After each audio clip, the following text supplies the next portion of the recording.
All right, I'm going to pick up the forecast this morning by taking a look at what the right now air quality looks like in case you've got plans to step out the door early this Sunday morning. Then we'll look at the general forecast for the rest of today.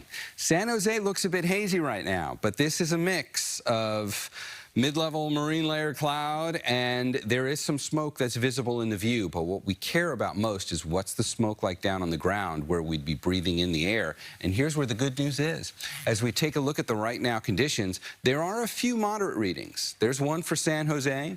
There's another one showing up there as we get over towards the inland valleys of the East Bay, but most of these are green.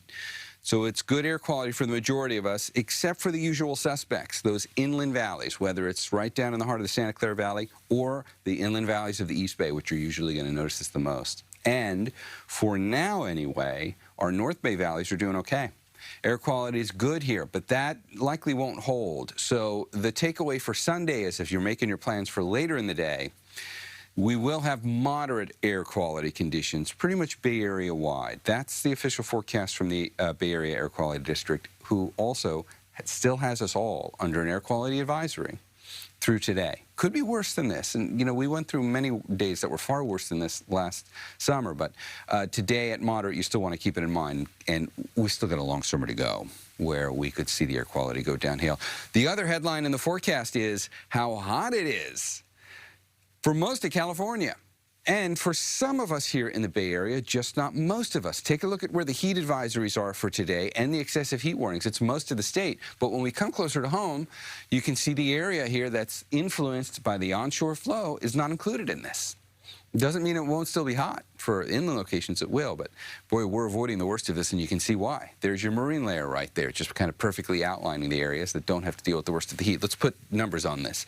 We'll make it back into the upper 80s and low 90s for much of the South Bay today. We'll go to 90 in Campbell. But it'll only be low 80s for places like San Mateo and Hayward. We go to those inland valleys of the East Bay, it's temperatures well into the upper 90s over here, 97 Concord and Livermore, 103 for Brentwood. We'll go to 96 in Walnut Creek. We'll see the temperatures stay in the mid to upper 70s for the East Bay communities. And look at the valleys of Marin and Sonoma. So Nevada's going to 91. Santa Rosa's going to 92. We'll top out at 92 up in Sonoma, 87 for Napa today. And it'll be in the low hundreds. Ukiah's at 105.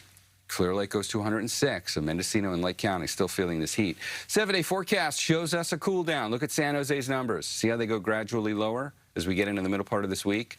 That shows up even more when you look at the microclimates. The inland valleys of the East Bay in the upper 90s today will be back down into the low 90s for much of the rest of this week. And the North Bay valleys will go from 97 today back down into the mid-80s as we get into the middle part of this next coming week, Devin. You know, whenever I see triple digits, I just say, ugh. I know. But I'm always surprised by how much hotter it is inland than it is at the coast. Yes, and this last 7 days, the page where you see that the most. Look at those daytime highs down there in the 60s, not changing at the beaches. And hang in there if you're inland.